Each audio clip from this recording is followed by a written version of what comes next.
Murder হবে, তবে আমাদের রক্ত ঝরে পড়বে না। মারামারি হবে, কাটাকাটি হবে, লড়াই হবে, সবই হবে, কিন্তু রক্ত ঝরে পড়বে না। এবার কেমন লড়াই? আমাদের লাঠি নাই, পিস্তল নাই, কিছুই নাই, আমাদের কথা কাটাকাটি, কথার লড়াই। সেই কথার লড়াইয়ে মাঝখানে একজন হারবে, একজন জিতবে। যাই হোক, এবার হবে দ্বন্দ্ব, এবার হবে লড়াই। কিসের লড়াই? ওরে কালী কৃষ্ণ দুজনের লড়াই। ওরে জিরে না জিরে না জিরে না না, কালী আর কৃষ্ণের লড়াই। ও জিরে না জিরে না জিরে না না, হবে আসরের মাঝারে। ও জিরে না জিরে না জিরে না না, ওরে বিচার করবেন ভক্তজনে। ওরে জিরে না জিরে না জিরে না না, একে যেতে আগে হারে। ও জিরে না জিরে না জিরে না না, এবার কোথায় মদের দেখা শোনা ভাই কি বা পরিচয়? কবি গানে গাইতে গেলে দেখা শোনা চাই। ওরে দেখা শোনা নইলে কথা হবে না, হবে না। কোন জায়গাতে দেখা শোনা, কোথায় আলোচনা? আর এই কবি গান গাইতে একটা সম্পর্ক চাই। সেই সম্পর্ক লইয়ে দুজন আর হবে আজ লড়াই। আমি হলাম পরম প্রকৃতি,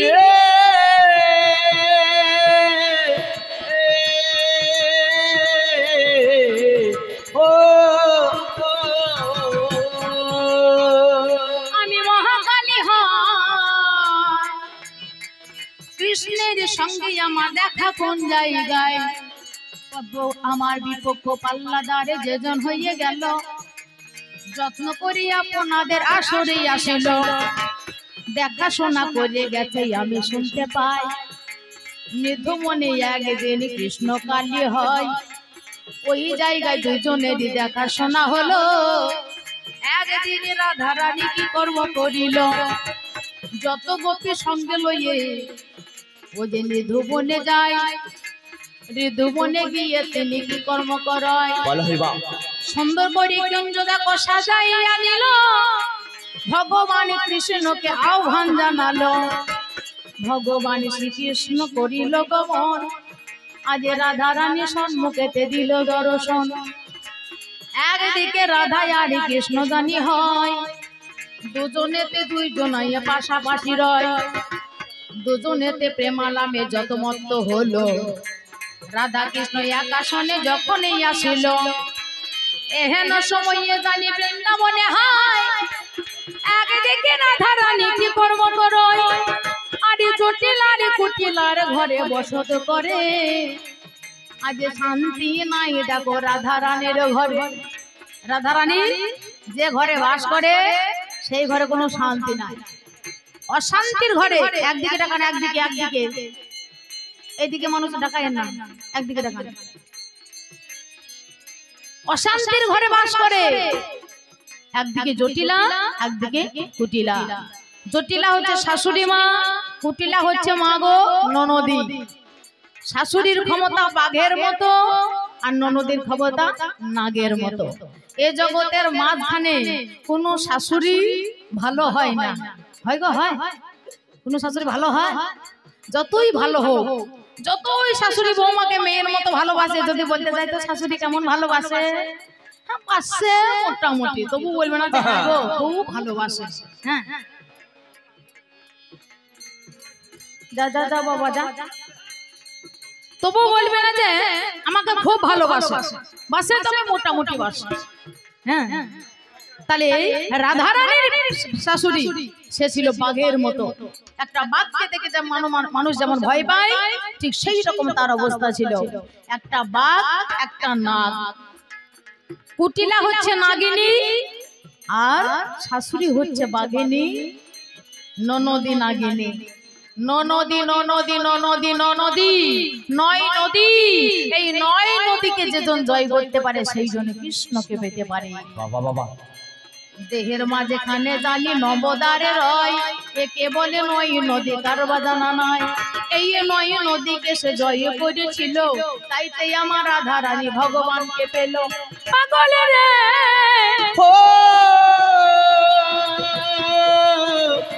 পাগল, পাগল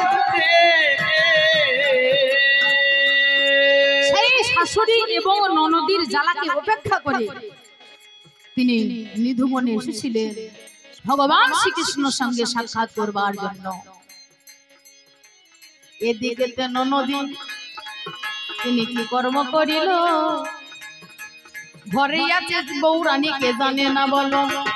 ননদী সব সময় চোখে চোখে রাখে, ননদী সব সময় রাধা রানীকে চোখে চোখে রাখে। কেন চোখে চোখে রাখে গো? এর কারণ আছে। হ্যাঁ, স্বামী আছে ঘরে, তারপরেও নন্দলালাকে স্মরণ করে। কালো কয়লার মতো ময়লা ছড়া মজিয়ে দিলে মন, কালোর কয়লার মতো ময়লা ছড়া মজিয়ে দিলে মন, কালোর কয়লার মতো ময়লা ছড়া মজিয়ে দিলে ওরে ঘরে আমার মন থাকে না, ওরে ঘরে আমার মন থাকে না, পাশে বাজায় যতক্ষণ। কালোর কয়লার মতো ময়লা ছড়া মজিয়ে দিলে মন, কালোর কয়লার মতো ময়লা ছড়া মজিয়ে দিলে দিনে রাধা রানী কি কর্ম করিল, যত্ন করে বৃন্দাবনে নিধু বনে এলো। এদিকেতে দেখো আমার নদী যে হায়, রাধা রানী কোথায় গাই অমনি চলে যায়। এবার খুঁজিতে খুঁজিতে তিনি কি দেখিতে পেল, আজ সত্যি সত্যি বৃন্দাবনে নিধু বনে গেল। আজ সেইখানেতে গিয়ে নদী করে দর্শন, রাধা সঙ্গে রাধা রানীর সঙ্গে কৃষ্ণ হচ্ছে গো মিলন। খুঁজতে খুঁজতে খুঁজতে খুঁজতে নিধু বনে গিয়ে দেখতে পেল যে হ্যাঁ, রাধার সঙ্গে কৃষ্ণের গোপন মধুর মিলন। তাড়াতাড়ি করে এক দ্বন্দ্ব না দাঁড়িয়ে ছুটতে ছুটতে গিয়ে হাজির হলো নিজের বাড়িতে।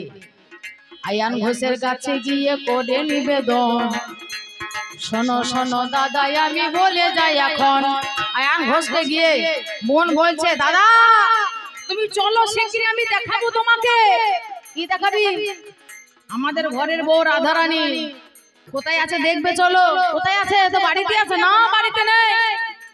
দেখে এলাম আমি ওই নিধু বনে ওই নন্দের বেটা কালার সঙ্গে আছে, তুমি শিগগিরই এসো। সত্যি বলছিস? হ্যাঁ সত্যি, মানে সত্যি সত্যি সত্যি, তিন সত্যি। চলো গিয়ে দেখবে তাড়াতাড়ি। আর বোনের কথা শুনে তাড়াতাড়ি করে একটা ধারালো অস্ত্র ধারণ করে, একটা অস্ত্র ধারণ করে ছুটতে ছুটতে চলেছে যে আমি কাটবো, আমি দুজনকে হত্যা করব। বোনের কথা শুনে আয়ান কি কর্ম করিল, যত্ন করে একটা অস্ত্র হাতে তুলে নিল। কত দূরে হতে কত দূরে চলে যায়, নিধু মনের মাঝখানেতে যখনই পৌঁছায়, নিধু মনের মাঝখানে যখনই পৌঁছালো, অদূর হতে রাধা রানী দেখিবারে পেল। রাধা রানী দেখে তিনি করলো দর্শন। আয়ান ঘোষ ছুটে ছুটে এলো গো এখন, ওই যে আসছে আমার স্বামী, করো দর্শন। আজ কেমন করে প্রাণে বাঁচবো বলো না এখন। এই যে কৃষ্ণ, ওই দেখো ওই যে আসছে আমার স্বামী, এবার উপায় কি? আমার উপায় তুমি বলে দাও না, উপায় তুমি বলে দাও না, আমার উপায় তুমি বলে দাও না, উপায় তুমি বলে দাও না, হবে বাকি উপায় বলো না, এই উপায় তুমি বলে দাও না। কৃষ্ণ বলো শোনো শোনো ওগো রাধা রানী, ইহা মরি মরি রে কৃষ্ণ বলো শোনো শোনো ওগো রাধা, আমি সব জানি দেখো আমি অন্তর যাবি, আমি অন্তর যাবি। যে দেবতা যে ফুলে সন্তুষ্ট হয়, ইহা মরি মরি রে ফুলেতে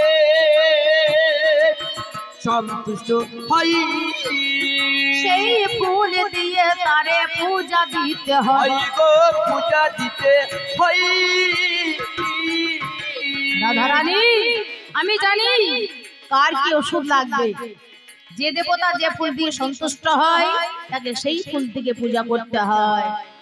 কেউ ধুতরা ফুলের ভক্ত, কেউ পদ্ম ফুলের ভক্ত, কেউ জবা ফুলের ভক্ত, কেউ টগর ফুলের ভক্ত।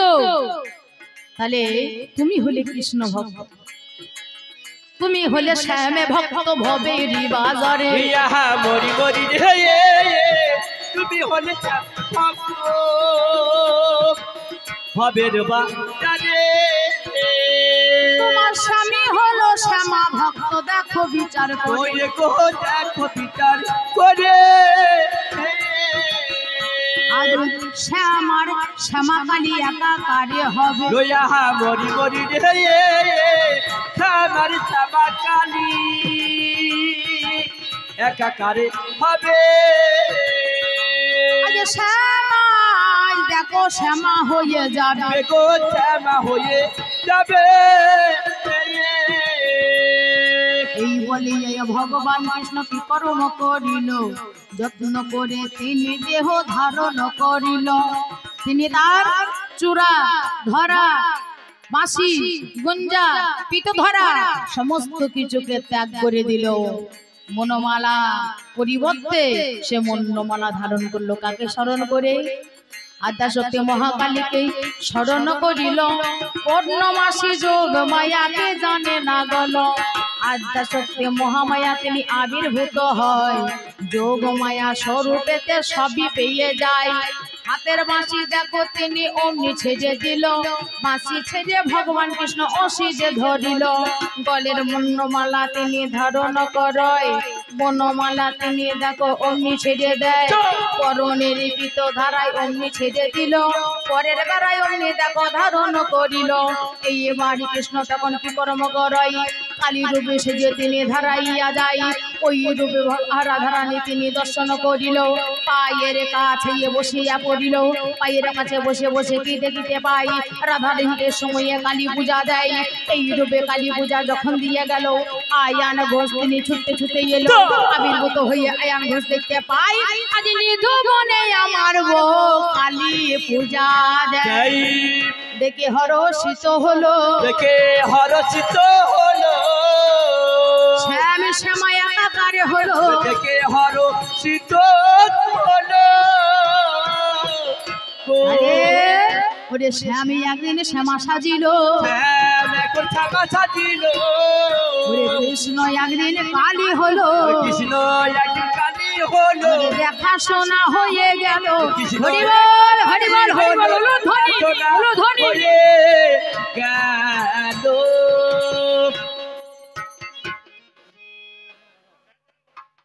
হরি বলতে মানা করেছে কাকা কাকা কাকিমারা বলেছে শুনছে না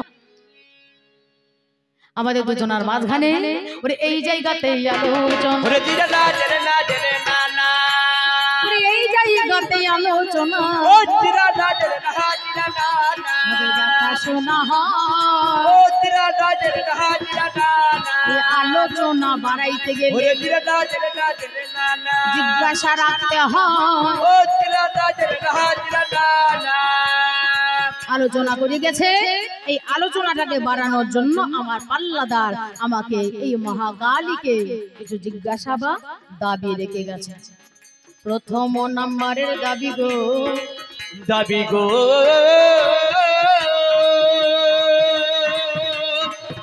দাবি গো দাবি গো আমায় বলে যায় মা মহাকালী তোমার ওই রূপ দেখতে পাই আমি বাঁশি ধারণ করি দেখি অসি ধরে রয় আজ মায়ের হাতে দেখো দা দেখতে পাই খর্গ মা আসি বাদা আমি দেখতে পাই এই অসিকে বাঁধিল হাতে কেন রয়ে গেল আজ কোন কারণে মায় আমার অসি ধরেছিল হরিবা মায় আমার চতুর্হস্ত আমি দেখিবারে পাই এক হাতে মায় আমায় অভয় দিয়ে যায় বিশ্ব প্রসবিনী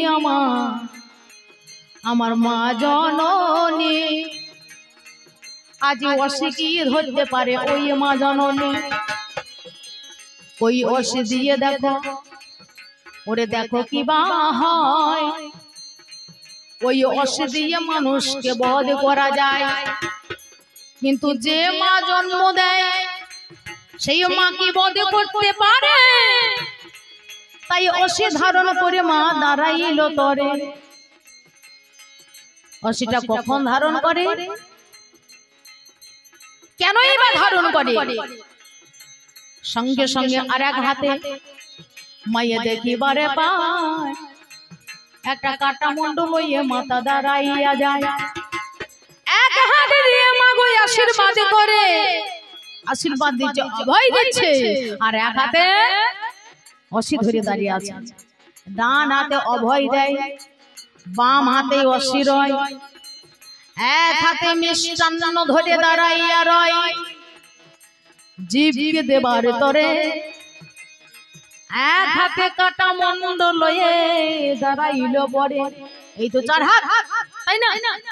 এইটাই 4 হাত।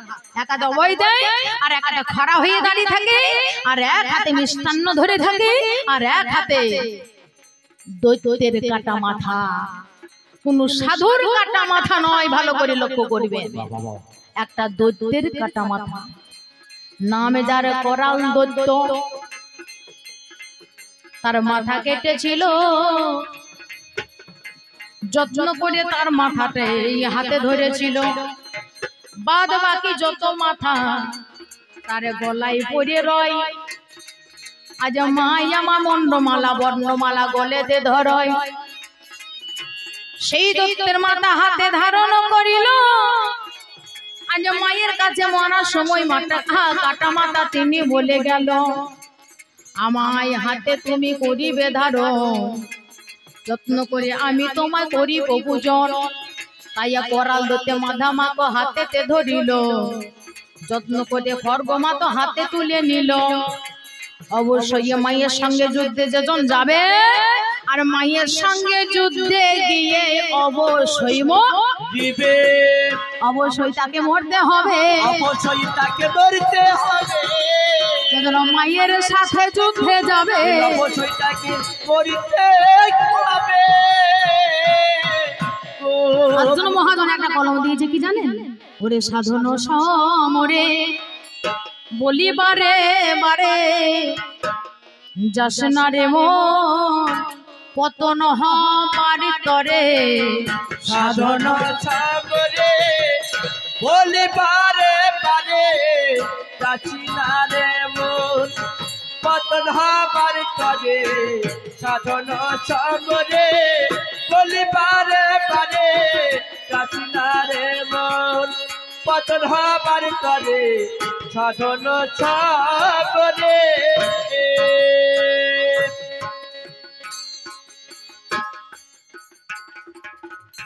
মায়ের আমার এক হাতে অভয় দিচ্ছে, আর তিনি জানিয়ে দিচ্ছে, খবরদার যুদ্ধে যদি আসবে, মায়ের সঙ্গে যদি যুদ্ধ করতে চাও, তাহলে তুমি জেনে শুনে এসো। ব্রহ্ম অস্ত্র সবার কাছে আছে। যুদ্ধক্ষেত্রে আমরা যাই, সবাই যাই ঠিকই, কিন্তু জয়ী কয়জন হতে পারি? আমরা যাই, যাওয়ার সঙ্গে সঙ্গে আমরা নিতাই গৌর হরি বল বলে ওইখানে নিধন হয়ে যায়। হরি বল হরি বল। আমাদের যাওয়ার সার্থকতা কি? যারা যুদ্ধে না গিয়ে মায়ের চরণে ঠাঁই পেয়েছে, তারা আজ পর্যন্ত মায়ের চরণে পূজা পাচ্ছে। বামা খেবা, কমলাকান্ত, রামপ্রসাদ, স্বামীজি, এরা মায়ের অভয় শুনেছে বলে তারা কাটা যায় নাই। আর ইহ জগতের আমাদের মতো ব্যক্তি যারা, তারা যাই বলে যায়, বাহাদুরি করে যায়, অবশেষে ওই জায়গায় গিয়ে নিতাই গৌর হরি বল হয়ে পতন হয়ে যায়। ভগে দিয়ে বান সাধু পঞ্চবান, ভগে দিয়ে বান সাধু পঞ্চবান, ভগে দিয়ে বান 5টা বান, মদন, মদন, শোষণ, স্তম্ভন, মোহন। সব থেকে খতরনাক বান হচ্ছে মদন। ওই মদনটাকে শান্ত করে তারপরে যাবে তুমি মায়ের কাছে। আর তা যদি না যাও, তাহলে মায়ের তোষলাই পাতা আছে, মায়ের খড়গে বলি হবে, কিচ্ছু করার নাই। বাবার ক্ষমতা নাই যে তোমাকে বাঁচাবে। যে গিয়েছে সেই পড়েছে, আর সেই মরেছে। সে বাবা মরেছে, বেটা মরেছে, নাতিও মরেছে, 14 পুরুষ ওইভাবেই মরছে। নিতাই গৌর হরি বল। আরে ভগে দিয়ে বান সাধু পঞ্চবান, ভগে দিয়ে বান সাধন কষ্ট সাধন তত্ত্ব জ্ঞান জানো গুরুর দ্বারে সাধন সাগরে বলি বারে বারে যাচ্ছি না রে মন পতন হবার করে সাধন সাগরে বলি বারে বারে যাচ্ছি না রে মন পতন হবার করে সাধন সাগরে উলঙ্গিনী এলো কেশি অসি ধরা সমর মাঝারে দিতেছে পাহাড় উলঙ্গিনী ওরে উলঙ্গিনী এলো কেশিয় ধরা সমন বাজারে দিতেছে পাহারা উলঙ্গিনী এলো কেশি উলঙ্গিনী এলো কেশি অসি ধরা সমর মাঝারে দিতেছে পাহাড়। আমি বলে গেলাম না যে মূলাধারে বসে শক্তি সহসারে সদাশিব মূলাধারে এটা পুরুষের মধ্যে রয়েছে এবং নারীর মধ্যে রয়েছে। মূলাধারে মায়া আমার বসে আছে, ওটা সাধন ক্ষেত্র, ওই জায়গায় মা আমার পাহারা দিচ্ছে। যে যেতে পারবে, যে উত্তীর্ণ হতে পারবে সে মায়ের চরণে পূজা পাবে, আর যে উত্তীর্ণ না হতে পারবে সে মায়ের খানাতে বলি হবে। উলঙ্গিনী এলো কেশি অসি ধরা সমর মাঝারে দিতেছে পাহারা। ওরে উলঙ্গিনী এলো কেশিয় ধরা সমন মাঝারে দিতেছে পাহারা। আমার অগ্নি মুখ পারা জানেন সাধু যারা, পাহারায় আজ দেখো ওই ফুটের দ্বারে সাধন সাগরে বলি বারে বারে যাচ্ছি না রে মন পতন হবার করে সাধন সাগরে বলি বারে বারে যাচ্ছি না রে মন পতন হবার করে সাধন সাগরে। রমন বলে ভবা যাবি যদি রনে ব্রহ্মস্ত্র নিয়ে ভাবিস বসে কেন। রমন বলে ওরে রমন বলে ভাবা যাবি যে তিনি রনে ব্রহ্মবস্তু পেয়ে থাকিস বসে কেন।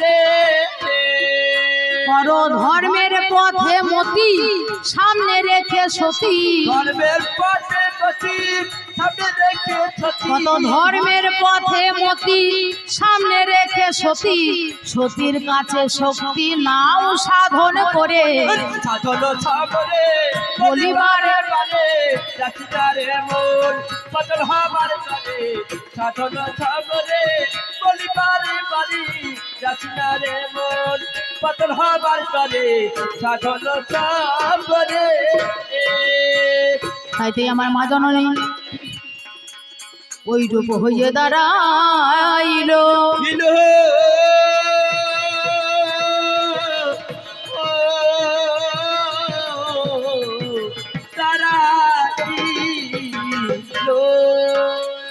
তাই ওই খর্গ একদিন দেখো যেদিন মহাকালী রূপ ধরিল, কবে যখন দৈত্যকে বধ করতে গিয়ে আজ যত যত দৈত্য ছিল, যত যত অসুর ছিল, মায়া মা তাদের বধ করিল। রক্তজের নামে জানি জানি অসুর ছিল, তারে বধ করতে গেলে কি কর্ম করো?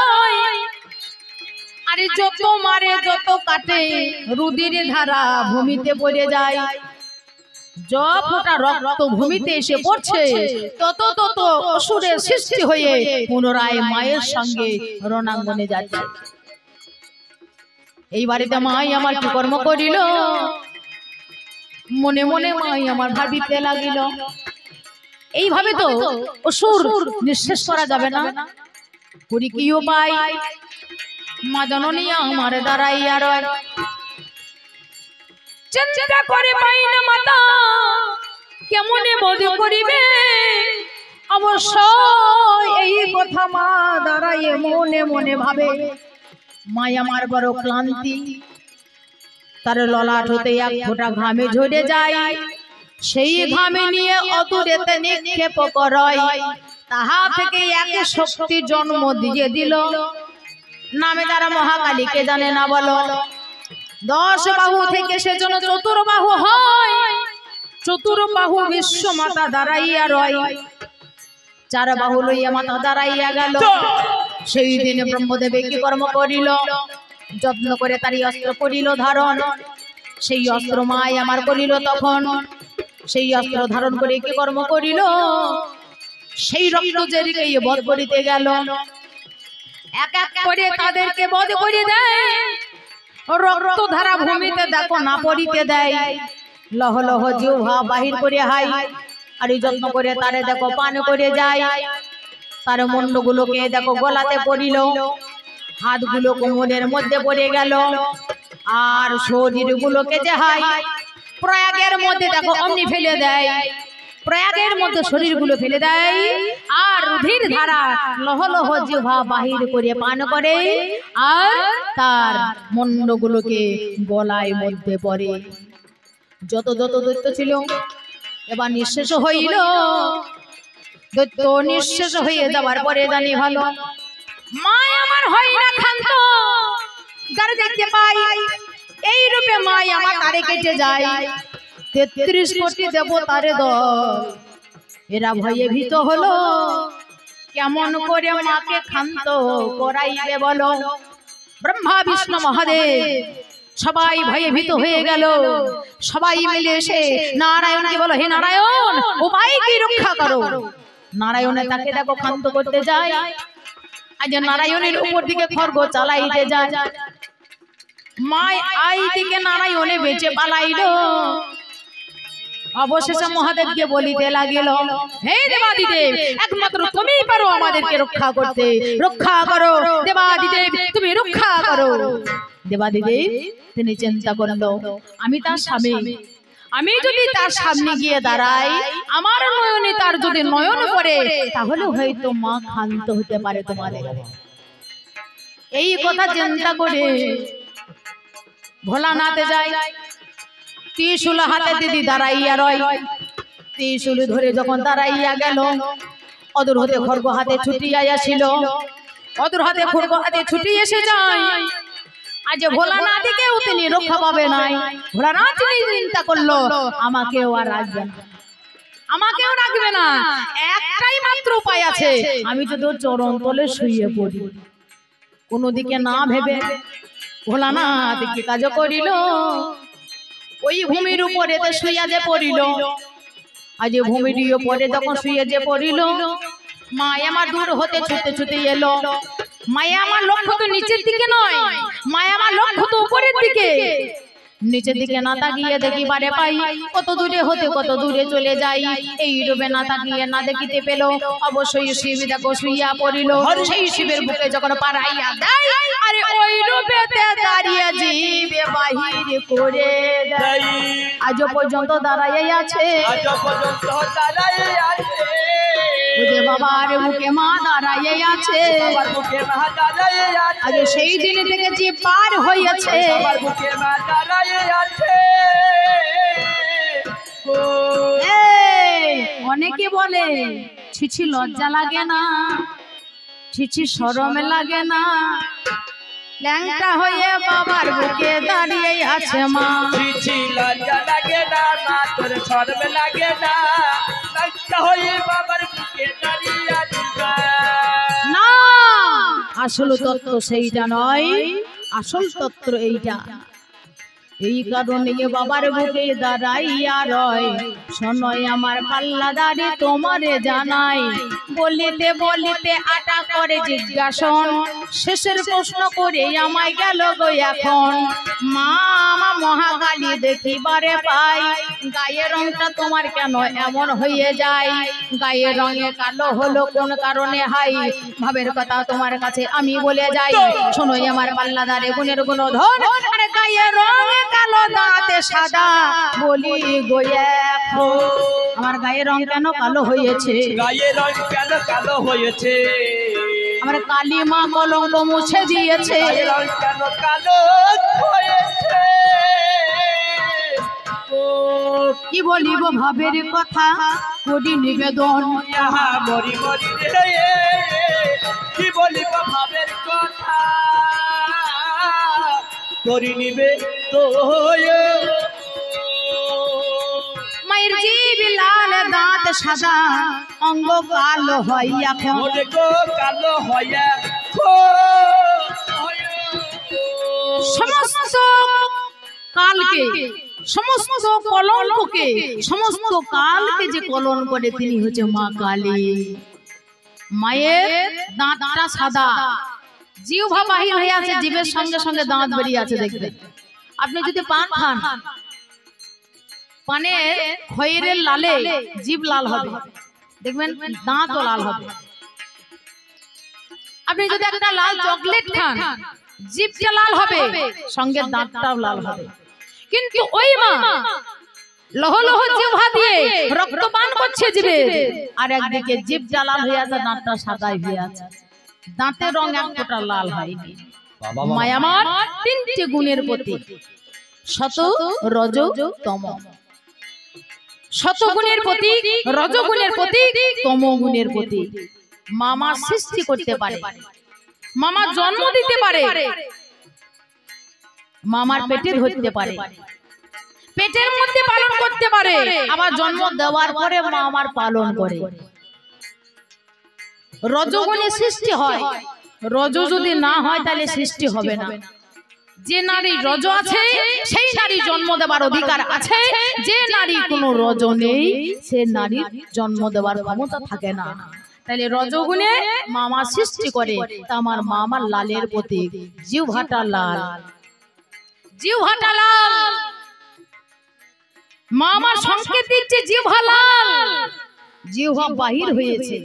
জিহ্বা যদি সৃষ্টি তত্ত্বের কথাই যদি আমি যাই, সে সৃষ্টি তত্ত্বে গিয়ে জিহ্বা যদি একবার বাহির হয়, আর বাহির হওয়া জিহ্বা কিন্তু আর ভিতরে ঢোকে না। যাই বল হরি বল, হরি বল, হরি বল, হরি বল, হরি বল। জীব যদি বাহির হয়, ওই জীব কিন্তু একবার বাহির হয়ে কিন্তু আর ঢোকে না। মামা সৃষ্টি করছে রজগুণে, মামার পালন করছে শতগুণে পালন কর্তা মা। শতগুণে পালন করে মা, মাই তো পালন করে না, বাবা পালন করে। বাবা পালন করে। একটা ছেলের জন্ম দিয়ে যদি মা মরে যায়, সেই বাবা পুনরায় বিয়ে করে, সেই বাবা বাবা থাকে না, সেই বাবা হয়ে যায় তাউই মশাই। তাউই মশাই যেমন ছেলের সম্পর্ক থাকে, সে বাবার সঙ্গে ছেলের সম্পর্ক ঠিক সেই রকমই হয়। কিন্তু একটা জন্ম দেওয়ার পরে বাবা যদি মরে যায়, মা যদি বেঁচে থাকে, ছেলে মানুষের মতো মানুষ হয়। কিন্তু বাবা বেঁচে থাকলে মা মরে গেলে সেটা হয় না। বাবা ছেলেকে জন্ম দিয়ে চলে যাচ্ছে, 3 মাসে গর্ভ সন্তান আছে, বাবা চলে যাচ্ছে আরব কাজ করতে, 6 বছর পরে বাড়ি আসবে। বাবা চলে যাচ্ছে সৌদি কাজ করতে, দুবাই কাজ করতে, 5 বছর পরে বাড়ি আসবে। সেই 10 মাস 10 দিন মা গর্ভে ধারণ করলো, 10 মাস পরে 40 সপ্তাহ পরে ছেলেকে প্রসব করলো, ছেলে লালন পালন করলো, ছেলেকে বড় করলো। ছেলে যখন স্কুল যেতে শিখলো, ছেলের বাবা তখন আরব থেকে বাড়ি এসে ছেলে চিনতে পারছে না। এক জায়গাতে ভাইয়ের ছেলে, বোনের ছেলে, নিজের ছেলে, পাড়া প্রতিবেশী ছেলে, একই বয়সী সমবয়সী ছেলে এক জায়গায় খেলা করছে ধুলোবালি নিয়ে, ছেলেকে চিনতে পারছে না কোন ছেলেটা আমার, খোকার মা আমার, খোকা কোনটা। তাহলে বাবার সঙ্গে ছেলে এইরকম সম্পর্ক হয়, আর মায়ের সঙ্গে ছেলে এইরকম সম্পর্ক হয়।